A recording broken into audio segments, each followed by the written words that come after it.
No, I said, yeah. I said I saw it on Rogan's podcast. So yeah, point being, you could do a lot of good with it.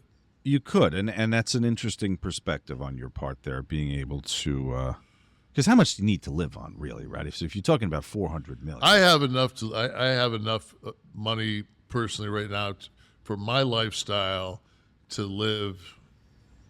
You know, so you could put the entire $400 million to use in a public service and still be comfortable. But I would like to, I'd love to give. If I had $400 million, okay, I think it'd be nice if I can come on the show and while we're all talking ahead of time, go, oh, by the way, I'm going to send each of you guys $1 million. That would be great as well. Yeah. You're going to have to fuck with the taxes, but and I would do that for fucking people that were what I call, I've got 2 or 3 little teams of people that help me in my life. And it would just be, hey, this isn't going to fucking make or break your life, but it's going to give you that fucking nest egg so you can really fucking understand when Continental Divine, when Albert Brooks says, you never touch the nest egg, you'll understand. Excellent. So, no, I've been... Any Continental Divide reference on this show? I know Wesley just popped for that. But, also, I was really thought about this, and I said, I bet you I could get I don't know what a G League basketball team would cost, but like the Daytona Beach, like either the Heat or the Orlando, the Magic have like a G League team and be the general manager. I think that'd be fucking, because that would be, and then I could maybe be on something called Guppy Tank, like a small Mark Cuban. Shark Tank Jr.? Yeah, Shark Tank Jr. and in the G League. Except am I the only motherfucker that can't watch the Dallas Mavericks play basketball? Why? I can't take fucking Lucia. I can't. Oh, really? Oh, fuck. That motherfucker, if I play, I couldn't. I know everybody loves him, man. It's just like, fuck. Well, the numbers I always see, like on SportsCenter, are ridiculous. I mean, he's the real deal, right? I guess so. If you have the fucking ball 99.9% of the time, fuck. I would actually see if I could rub one off during a game, because he's just fucking pounds the air out of the fucking ball. Listen, those numbers are the real deal, and he draws too. He's a draw. Yeah. I get it, man. I wouldn't bang him. But so now you wouldn't produce a movie? Produce Kliq the film, or no? I would do my. I have a movie that I've wanted to do. It's called King of the Road, and it's basically, now it would be great because it'd be the Attitude Era of wrestling, so it'd be like a kickback. And I'd have Channing be Shawn Michaels. Because that motherfucker's so athletic, he could do anything. Make him be Chad. But call him Chad. Chad Frost. Yeah, the Chad. I've always wanted to do the Chad Frost story. Well, you should pitch Paul. See if is there still a WWE Films division, or is that I don't know, that by the wayside.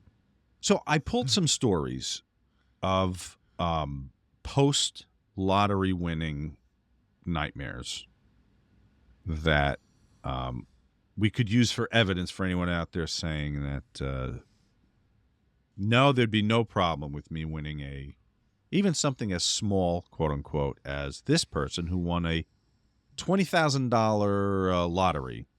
It says, quote, I won $20,000 from a lotto a few years ago. It was like a saving grace for the medical bills I had, but a death sentence for my relationship with my family.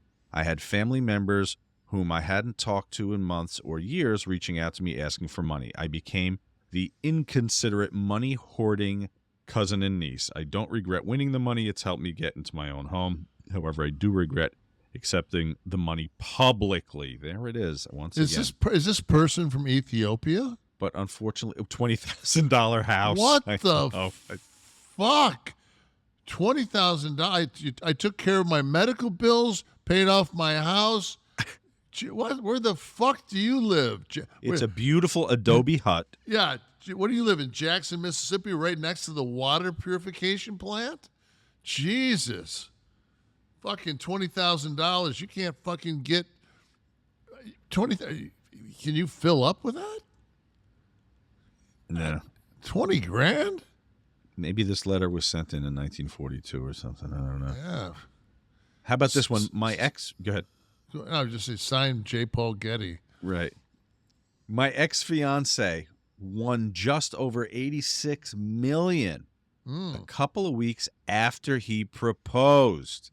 He kept it under wraps for a couple of months while he figured out the details and made solid plans. However, in Illinois, you can't claim lottery prizes anonymously. So once it went public, all hell broke loose. He quit his job and became a recluse. We wake up to at least 10 voicemails every morning from people he didn't even know asking for money. People started showing up to his mom's house demanding she make him give more money. Then the threats came to our apartment. They clearly didn't buy a house with the $86 million. We decided to move to a different state and paid for his mom to move as well. There simply was no going back to the life we shared and loved, so we amicably broke off the engagement. It's been about a year and a half since breaking up, and he's drunkenly called me a few times, apologizing, regretting ever turning in the winning ticket.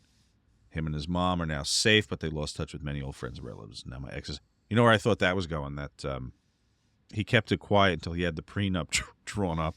Fuck yeah.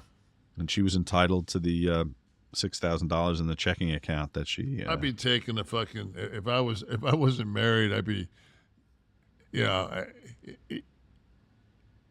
I'd be in like Slovakia or someplace looking for one of those, looking for a green card.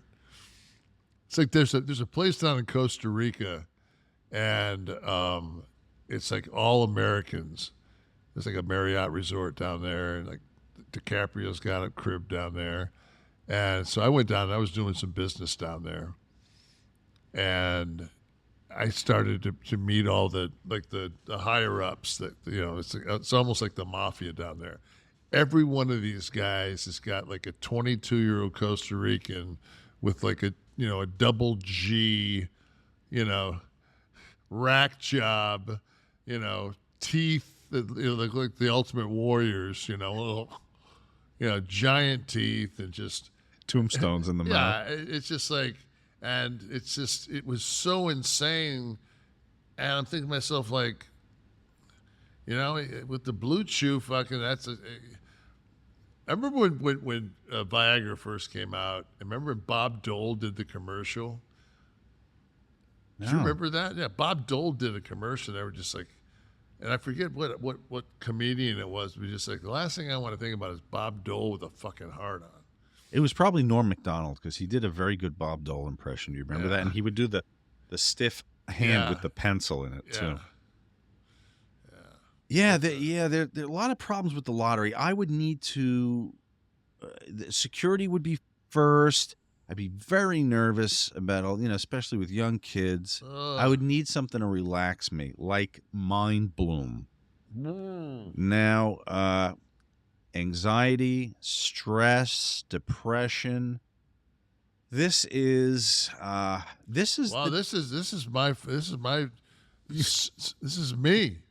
That's all six. Put that back up. You want to bring up the graphic here? Let's go down like stress, anxiety. Yes, anxiety, yes. Bad habits, not really. Depression. Feeling lost. Where are we?